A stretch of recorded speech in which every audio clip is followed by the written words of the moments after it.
नमस्कार, आप देख रहे हैं फॉलो अप। मैं हूं सन्नी सारद और हमारे साथ हैं हमारे सहयोगी मनोज पांडे। आज झारखंड कैबिनेट की बैठक थी। ये साल 2024 की पहली झारखंड सरकार की कैबिनेट की बैठक थी और ये कैबिनेट की बैठक इसलिए भी अहम थी और सबकी निगाह इस कैबिनेट की बैठक पर इसलिए भी थी क्योंकि हाल के दिनों में जो झारखंड में राजनीतिक गतिविधियां तेज हुई, ईडी की कार्रवाई से लेकर राजभवन की ओर सबका देखना और इस बीच गांडे के जो विधायक हैं सरफराज अहमद का इस्तीफा दे देना, और यही वजह है कि आज सबकी नज़र आज की कैबिनेट की बैठक पर थी कि उससे क्या कुछ बड़ा फैसला निकलकर सामने आता है। वैसे तो कैबिनेट की बैठक में आज कुल 34 प्रस्तावों पर मुहर लगी, लेकिन एक दो ऐसे प्रस्ताव हैं जिसकी चर्चा खूब हो रही है। उसमें से एक प्रस्ताव है जिस पर सबसे पहले हम चर्चा करेंगे, अपने सहयोगी पांडे जी के साथ अपने सहयोगी संजय को भी फ़ोन लाइन पर जोड़ेंगे।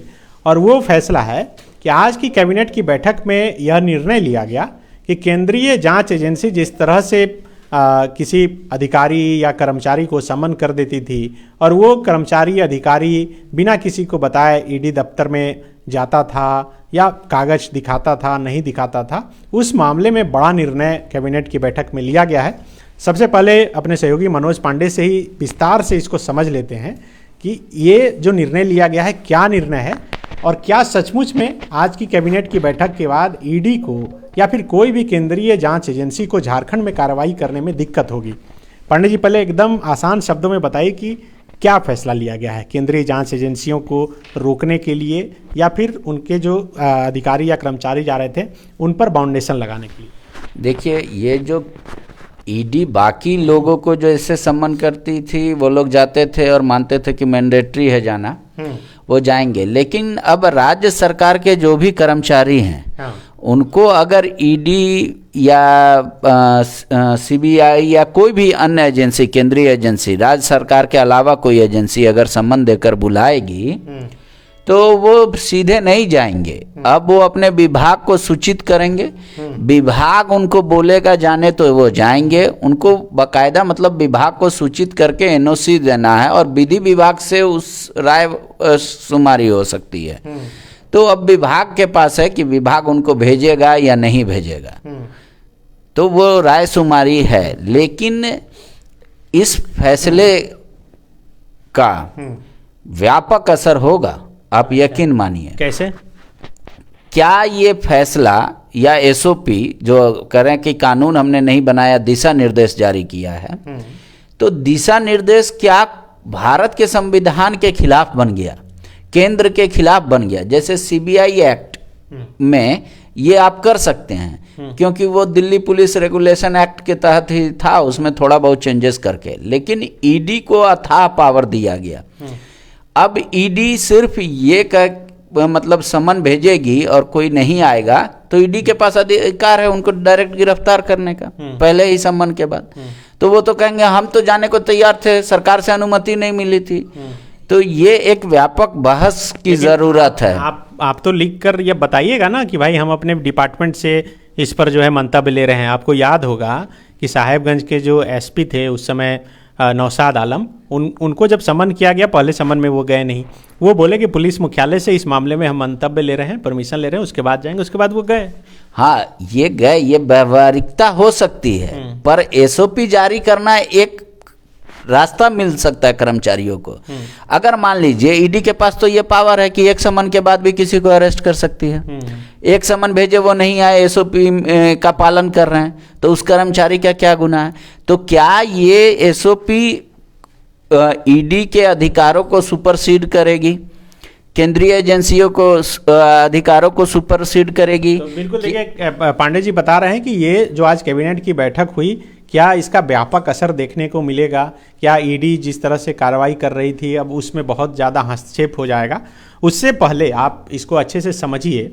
जो कैबिनेट की बैठक में जो फाइल पहुंची, उस फाइल में क्या कुछ लिखा था। जो 34 प्रस्ताव थे और 34 का अलग अलग जो विषय था, ये जो केंद्रीय जांच एजेंसी से जुड़ी हुई जो फाइल थी उसमें लिखा हुआ था विषय में, राज्य सरकार के पदाधिकारियों को राज्य के बाहर की जांच एजेंसियों से प्राप्त सम्मन या फिर नोटिस के अनुपालन के लिए आवश्यक दिशा निर्देश निर्गत करने के संबंध में।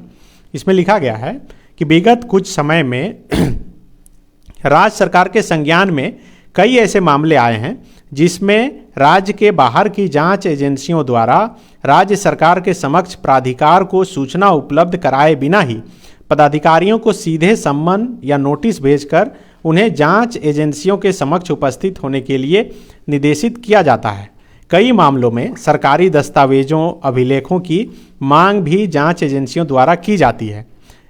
ऐसे मामलों में जांच एजेंसियों से प्राप्त सम्मन नोटिस के आलोक में राज्य सरकार के पदाधिकारियों द्वारा अपने वरीय पदाधिकारी या फिर विभागीय प्रधान सचिव के संज्ञान में लाए बिना ही सरकारी दस्तावेज अभिलेख एजेंसी को सौंप दिया जाता है, जो प्रचलित नियमों के अनुकूल नहीं है। इससे संबंधित कार्यालय में भ्रम की स्थिति उत्पन्न होने के साथ साथ सरकारी कार्य भी बाधित होती है। इस बात की भी प्रबल संभावना रहती है कि उपलब्ध कराई जा रही सूचनाएं अपूर्ण और असंगत हो। यह राज्य सरकार के क्रियाकलाप एवं राज्य के बाहर की जांच एजेंसी के जांच को प्रतिकूल रूप से प्रभावित करता है। इसमें दूसरा जो पॉइंट है वो लिखा गया है कि ऐसी परिस्थिति में जांच एजेंसियों को अपेक्षित सहयोग करने तथा संबंधित दस्तावेज अभिलेखों एवं तथ्यों को सही रूप से एजेंसी के समक्ष प्रस्तुत करने के लिए एक सुगठित एवं स्पष्ट प्रक्रिया निर्धारित करने की आवश्यकता महसूस की जा रही है। तीसरा पॉइंट लिखा है, चूंकि भ्रष्टाचार संबंधी मामलों में त्वरित कार्रवाई हेतु भ्रष्टाचार निरोधक ब्यूरो एसीबी राज्य सरकार की जांच इकाई के रूप में गठित एवं कार्यरत है, जिसका प्रशासनिक नियंत्रक मंत्रिमंडल सचिवालय एवं निगरानी विभाग करता है। चौथा पॉइंट है, अतः उपर्युक्त परिप्रेक्ष्य में प्रस्ताव है कि विषयांकित मामलों में विधि सम्मत कार्रवाई करने एवं अपेक्षित सहयोग के लिए मंत्रिमंडल सचिवालय एवं निगरानी विभाग को राज्य सरकार का नोडल विभाग नामित किया गया। उसके बाद लिखा है कि राज्य सरकार के पदाधिकारियों को राज्य के बाहर की एजेंसियों से सम्मन नोटिस प्रत्यक्ष रूप से उनके सरकारी दायित्वों के निर्वहन से जुड़ा हो प्राप्त होने पर संबंधित पदाधिकारी अविलंब इसकी सूचना अपने विभागीय प्रधान विभागाध्यक्ष को देंगे। विभागीय प्रधान विभागाध्यक्ष का यह दायित्व होगा कि बिना किसी विलंब के ऐसे मामलों की तथ्यपरक सूचना नोडल विभाग मंत्रिमंडल सचिवालय एवं निगरानी विभाग को उपलब्ध कराएंगे। मंत्रिमंडल सचिवालय एवं निगरानी विभाग ऐसे मामलों की सूचना प्राप्त होने पर प्रस्तुत तथ्यों के आलोक में अनुगामी कार्रवाई के लिए इस पर उचित विधिक कानूनी परामर्श प्राप्त करेंगे। परामर्श के आलोक में संबंधित पदाधिकारी तद अनुरूप राज्य के बाहर की जांच एजेंसियों को वांछित कार्रवाई में आवश्यक सहयोग करेंगे। पांचवा है कि प्रस्ताव संलेख एवं संकल्प प्रारूप पर माननीय मुख्यमंत्री का जो है वो प्राप्त है। इसके बाद और वो सारी चीज़ें लिखी है कि मंत्रिमंडल से भी किस तरह से ये है संकल्प प्रारूप पर विधि विभाग का भी ये प्राप्त है। तो ये 2 पन्ना में ये बताने की कोशिश की गई है कि आखिर ये फैसला क्यों लेना पड़ा। तो इसमें जो कुछ भी लिखा है ये तो एक तरह से तार्किक ही है कि भाई किसी अधिकारी को सम्मन किया जाता था, वो सम्मन अधिकारी जाते थे, उनसे जो दस्तावेज मांगा जाता था बिना विभाग में किसी को बताए न विधि विभाग से उस पर राय लिए हुए वो जाकर सबमिट कर देते थे। तो किसी भी सरकार की तो अपनी एक गोपनीयता होती है ना। देखिए, सरकार के काम गोपनीयता नहीं, तो गोपनीयता वाले ही काम गोपनीयता होती है। ये जितने भी जांच होते हैं ये तो सब गोपनीय ही जांच होता है। नहीं, जैसे ये मेरा कहना है कि आप कहीं रक्षा में हत्या तो नहीं कर रहे हैं, ये चर्चा का विषय होना चाहिए कि अब आपने क्या कहा कि भाई अधिकारी को सम्मान आता था, वो जाते थे, जो डॉक्यूमेंट मांगता था वो उपलब्ध करा देते थे। वो डॉक्यूमेंट सही है या गलत है या अधूरी जानकारी है, इसलिए ये नियम लिया गया कि भाई जिसको आएगा सम्मान वो अपने ऐसे ऊपर कर्मचारी को बताएंगे या सेक्रेटरी को बताएंगे। सेक्रेटरी जो है मंत्रिमंडल विभाग को अपना बताएंगे और उसके बाद समुचित विधि राय लेंगे कि ये डॉक्यूमेंट देना चाहिए कि नहीं देना चाहिए, या फिर मतलब ये पूरी जानकारी जो मांग रहे वो पूरी है कि नहीं। आप तो सहयोग करने के नाम पे ये कह रहे हैं कि हम सहयोग करना चाहते हैं, लिहाजा भाई गलत फैसला या गलत आधी अधूरी जानकारी ना जाए, ठीक है, इस वजह से यह निर्णय लिया। लेकिन ये एसओपी ही कहीं ऐसा तो नहीं है, मान लीजिए कि किसी अमुक व्यक्ति को आया कि आप कल ही आइए या परसों आइए, कम समय मिला, तब वो अपने सेक्रेटरी को बताएंगे, सेक्रेटरी फिर मंत्रिमंडल विभाग को बताएंगे, वो विधि विभाग को बताएंगे, इसमें तो प्रक्रिया हो जाएगी, और वो नहीं पहुंच पाया तो नहीं पहुंच पाया तो फिर ये हो सकता था कि कोई भी डॉक्यूमेंट आप देने के समय पहले आप अपने विभागाध्यक्ष से, विधि विभाग से राय ले लेंगे, उसके बाद ही कोई भी डॉक्यूमेंट उपलब्ध कराएंगे। अच्छा, आज की कैबिनेट के फैसला के बाद इसमें जो भी जिक्र है उससे क्या लगता है कि इसके अधीन कौन आएंगे? सिर्फ सरकार के अधिकारी कर्मचारी या फिर मंत्री वगैरह भी आ सकते हैं? नहीं, ये भी तो राज्य सरकार के ही अधीन नहीं, वो कर्मचारी नहीं होते हैं, राज्य सरकार के कर्मचारी नहीं होते हैं, मंत्री विधायक या सरकार मुख्यमंत्री नहीं होते हैं। जो वैसे कर्मचारी जैसे मुख्यमंत्री के प्रेस सलाहकार वो आएंगे कि नहीं इसके अधीन में? नहीं, वो भी नहीं आएंगे उसमें। तो क्या ऐसा नहीं लग रहा है कि अधिकारी खुद के बचने के लिए मुख्यमंत्री के प्रेस सलाहकार आ सकते हैं? क्यों प्रेस सलाहकार आ सकते हैं तो फिर मंत्री क्यों नहीं आ सकते हैं? क्यों आपको बता देते हैं, क्योंकि उनको जो पेमेंट होता है वो मंत्रिमंडल विभाग के द्वारा होता है, तो उन पे सरकार, राज्य सरकार के कर्मचारी का ये कह सकते हैं कि ये राज्य सरकार के कर्मचारी हैं, पर उन पे क्या होता है, देखिए उसमें टेक्निकल बात है। राज्य सरकार के कर्मचारी की परिभाषा क्या होगी? तो राज्य सरकार के कर्मचारी की वो परिभाषा होगी जो किसी एक बॉडी से अटैच नहीं होता है। जैसे कोई सलाहकार राज्य सरकार का कर्मचारी नहीं हो सकता, क्यों? क्योंकि उसकी नियुक्ति तभी तक होती है जब तक मुख्यमंत्री की इच्छा होती है, ठीक है, मतलब या है या नहीं है प्रेस नहीं है, कर्मचारी नहीं है, अभी आप बोले हैं, हाँ, तो इसलिए वो नहीं आएंगे।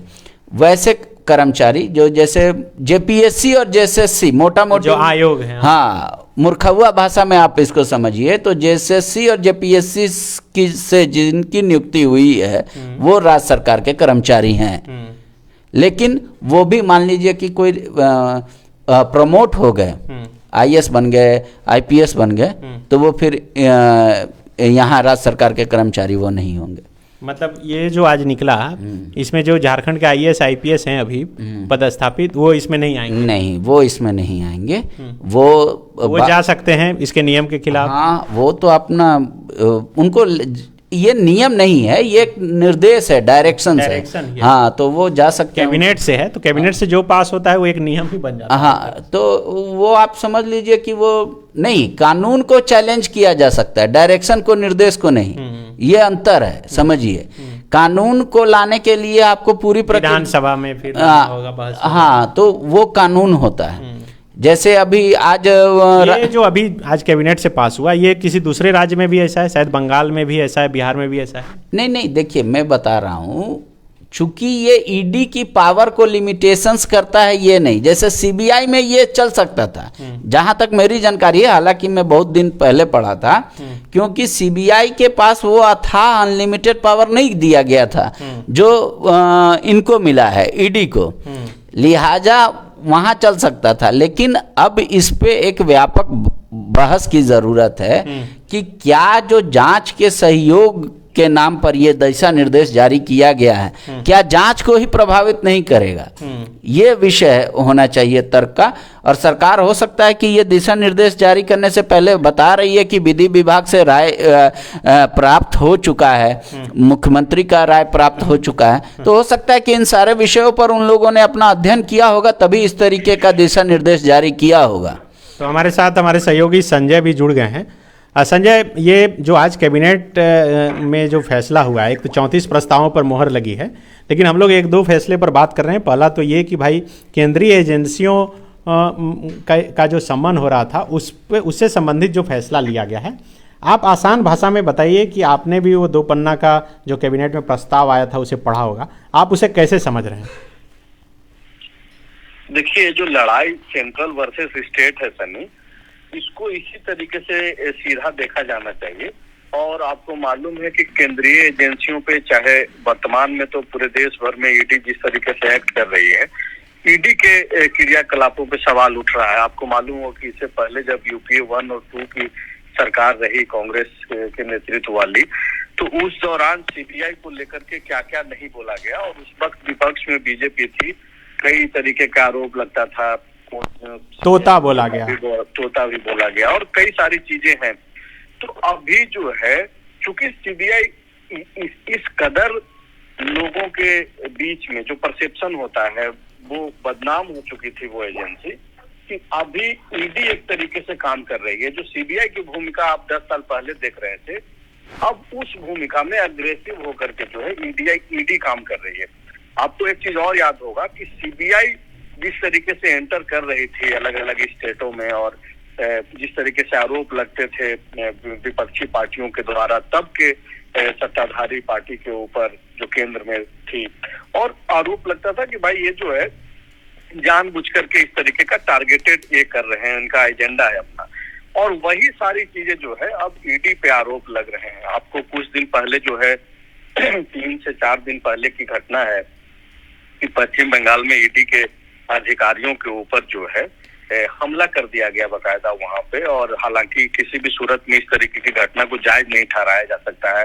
आपकी नाराजगी अलग बात है, आप कानूनी तौर पे अलग से लड़ सकते हैं, लेकिन ये जो सीधा आज का जो संदेश है हेमंत सोरेन की कैबिनेट से, वो सीधा संदेश अब ईडी को है कि भाई ठीक है, हम तो आपको सीधे तरीके से, चूंकि ईडी के पास आज के डेट में इतना अधिकार है कि जिस तरीके से सीबीआई को, आपको मालूम है कि झारखंड भी एक स्टेट है जहां पे सीबीआई को डायरेक्ट एंटर करने पर बैन है, इसी हेमंत सोरेन की सरकार ने निर्णय लिया था।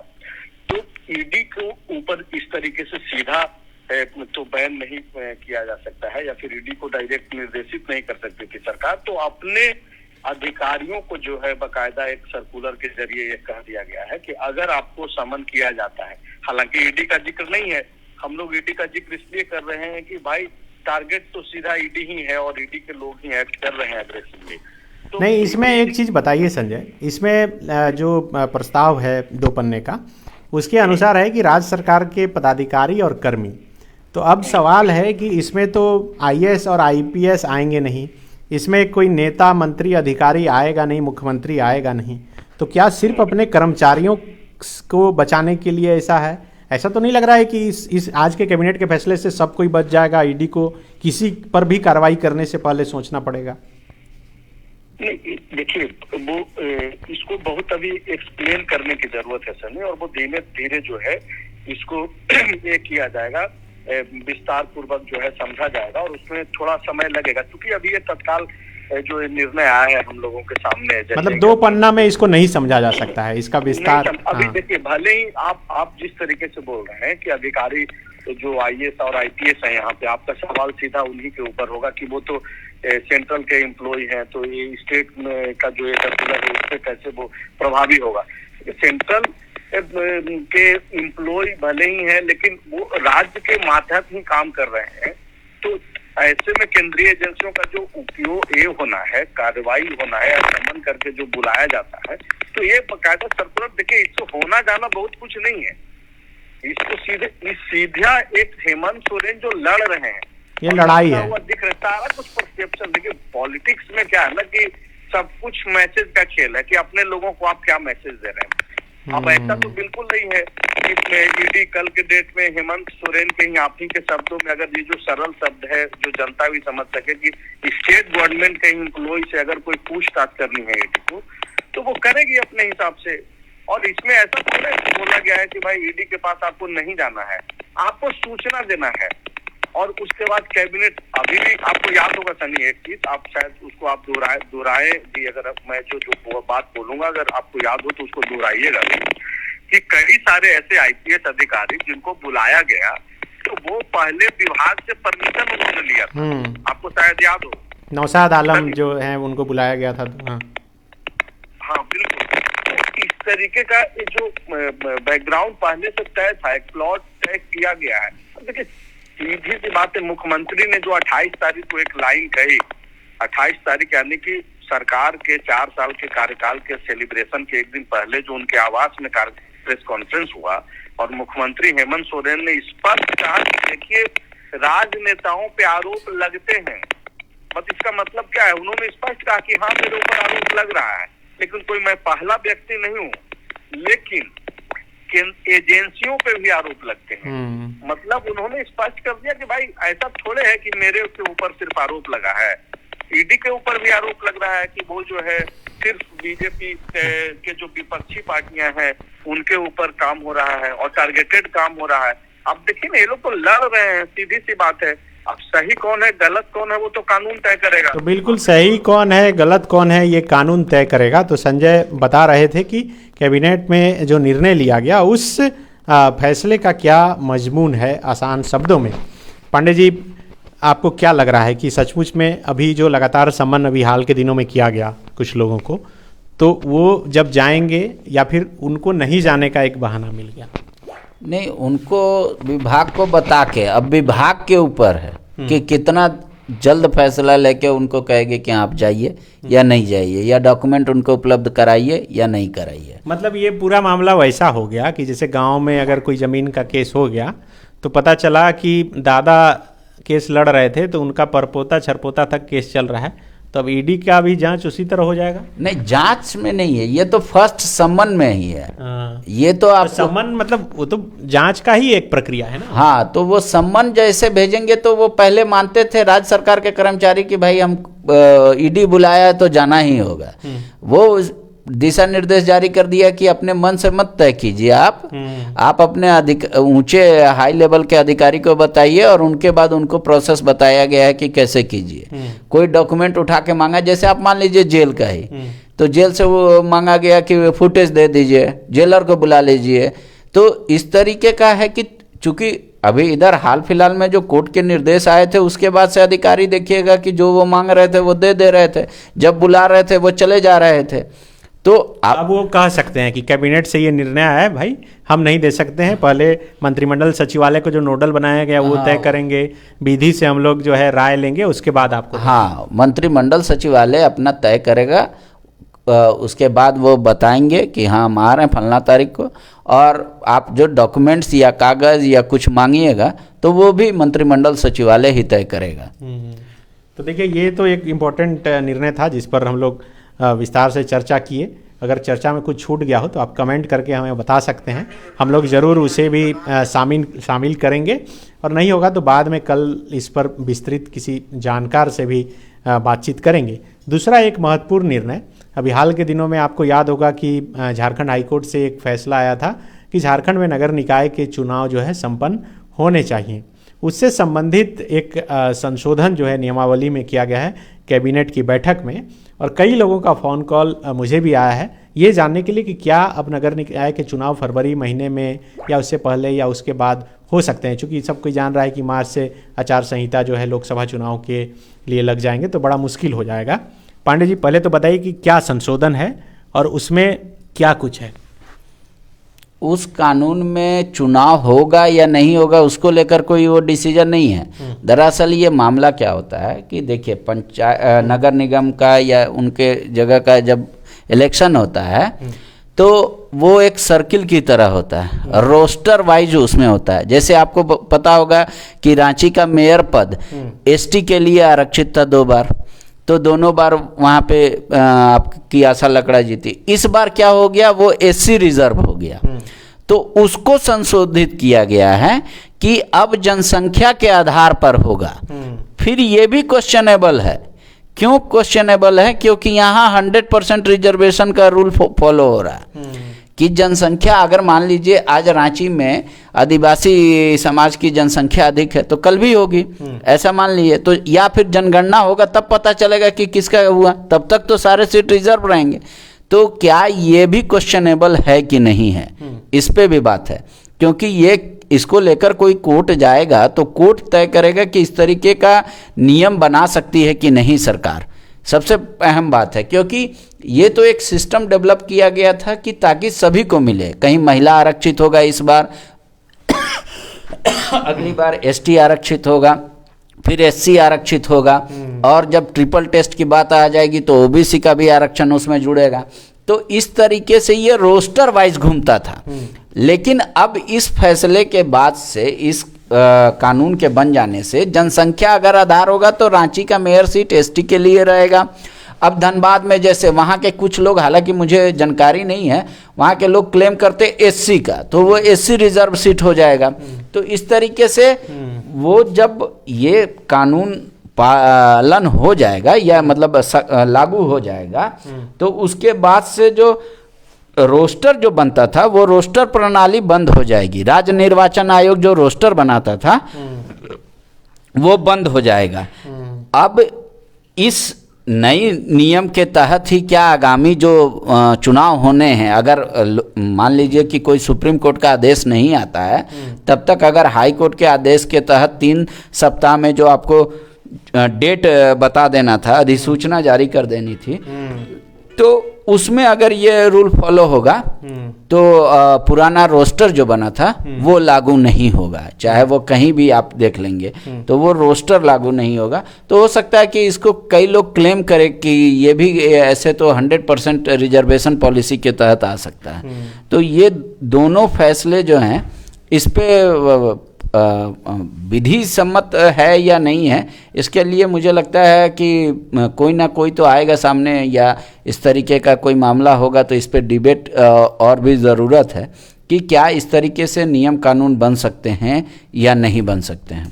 तो बिल्कुल इस पर अब आगे चर्चा होगी, लेकिन कुल 34 प्रस्ताव पास हुए हैं और अलग अलग महत्वपूर्ण प्रस्ताव हैं। कहीं सड़क का है, कहीं और काम जो सरकार लगातार कैबिनेट की बैठकों में जो है कई प्रस्ताव आते हैं और वो पास होते हैं। उसी में से एक है, एक इम्पॉर्टेंट सूचना और जानकारी लाइव के अंतिम में आपको दे दें कि जेएसएससी सीजीएल को लेकर सुबह से लगातार छात्रों का फ़ोन कॉल आ रहा था। मैंने जेएसएससी के जो अध्यक्ष हैं नीरज सिन्हा, उन्हें भी मैसेज किया था, ट्वीट करके भी ये अपील की थी कि भाई जितने लोग हैं उतनी बातें निकल के सामने आ रही है, इसलिए आधिकारिक तौर पर जेएसएससी को कम से कम बता देना चाहिए कि परीक्षा समय पर, निर्धारित समय पर होगी या फिर नहीं होगी। मैंने और पांडे जी दोनों ने कैबिनेट की बैठक के बाद जो मंत्री थे, विधायक थे, उनसे पूछा कि आखिर परीक्षाएं समय पर क्यों नहीं होती। छात्र कहते हैं कि चुनाव संपन्न समय पर हो जाता है लेकिन परीक्षाएं समय पर नहीं होती है। तो जेएसएससी ने शाम तक ये सूचना जारी कर दी है आप सबों के लिए कि 28 जनवरी और 4 फरवरी का जो दिन निर्धारित था वही दोनों दिन पर परीक्षाएं होगी। आप निश्चिंत होकर पढ़ाई कीजिए। जेएसएससी का जो ऑफिशियल वेबसाइट है वहाँ से जाकर एडमिट कार्ड आप डाउनलोड कर सकते हैं। आप लाइव में मेरे साथ, हमारे साथ बने रहें। बहुत बहुत शुक्रिया आपका। आप ऐसे ही बने रहें और कमेंट करके बताएं कि आप क्या चाहते हैं, फॉलोअप में क्या कुछ नया किया जाए, क्या कुछ हम लोग हर दिन कर सकते हैं जिससे आपको फ़ायदा हो और आपकी बात हम सरकार तक पहुंचा सकें। शुक्रिया।